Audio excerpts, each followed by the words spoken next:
The wound center is focused on limb salvage, and it's focused really on limb salvage in diabetics. The rate of amputation in diabetics is equal to all amputations done in the country, and most of the amputations done are those of below the knee or above the knee. That means that there's very little attempt done at trying to save the limb.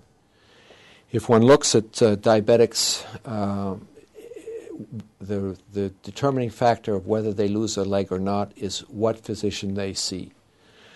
There's a 9-fold difference as to whether they lose their leg or not. So if they see a physician who's not used to limb salvage, they will immediately lose their leg when they come into the emergency room. On the other hand, if they see a center that's focused on limb salvage, then there's probably, in our hands, it's about 2 to 3% chance of losing the limb and a 97% chance of salvage versus the usual 25% chance of losing the leg immediately.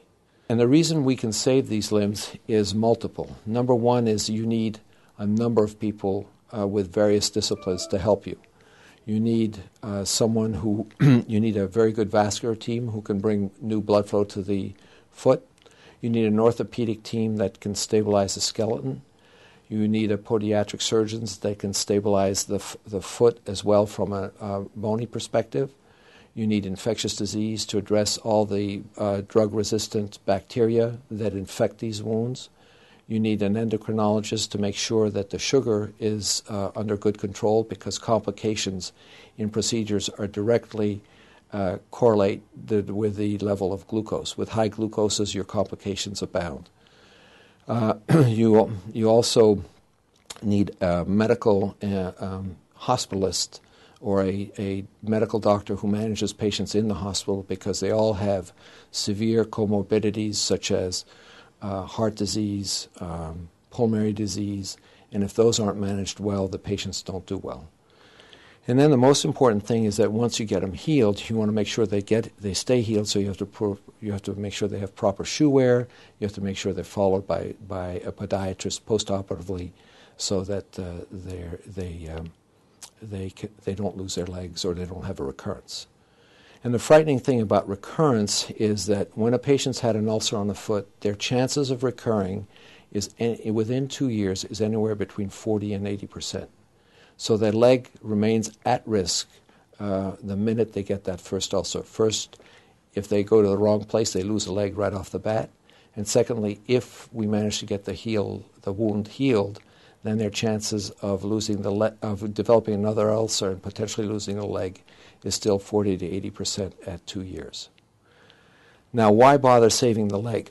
Well, in part, it's very expensive to lose a leg and then get a prosthesis. Some prostheses are over $40,000 just for the prosthesis itself, and that doesn't count the $50,000 to $60,000 of hospitalization. And the prosthesis has to be changed every 4 to 5 years. So you're looking at a very high cost to the medical care system. And if you save the leg, it's $20,000 to $30,000, and they have a saved leg, and then all they need is appropriate shoe wear. In addition, once you take the leg off, their energy of ambulation increases by about 50 to 100%. That means that they use twice as much energy to navigate a given distance, which puts stress on their heart and which makes them more likely to have a heart attack. And thirdly, the depression associated with a limb amputation is very high, and that also adds to the cardiac stress.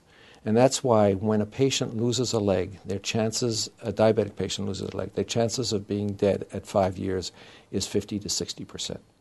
And so that's one of the main reasons why we strive to save the legs, is to prolong life by avoiding those stresses on the heart that I just talked about.